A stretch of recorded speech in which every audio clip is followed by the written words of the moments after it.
The children start arriving as early as 6 a.m. to get across the checkpoint and reach school on time.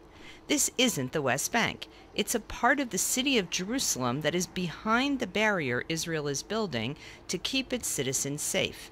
But what it means is that 4 Palestinian neighborhoods with some 100,000 people are on the wrong side of the barrier. Since the wall was constructed and separated these neighborhoods from the rest of Jerusalem, the residents here have been facing problems in all walks of life. Garbage collection, sewage issues, education, freedom of movement. Residents say even though they pay taxes to the Jerusalem municipality, the police won't come here. Neither Israel nor the Palestinian Authority takes responsibility for these neighborhoods. We have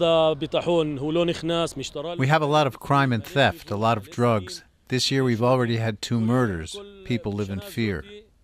Sunduki says he doesn't let his children leave the house after 6:30. Nearby are the narrow alleyways of the Shuafat refugee camp, the only refugee camp within the borders of Jerusalem. Residents here say they feel like they're in a no-man's land. Israel says it's not responsible, and the Palestinian Authority says Israel won't allow it to operate here, and our situation just gets worse and worse. We pay our taxes, we just want to live here like everyone else.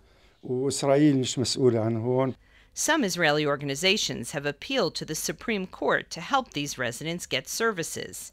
Israeli authorities, the government, the military gave ongoing promises that despite of the fact that the route will separate people, their rights will not be harmed and their daily life will continue as usual. They also gave promises to build, for example, more schools here so that kids won't have to pass through our checkpoints every day. All of these promises are not happening. Selah says the Jerusalem municipality and the government fight over who is responsible. The municipality keeps saying that it was a government decision to build a wall, and therefore when there are problems, it's the government's responsibility to find the solutions.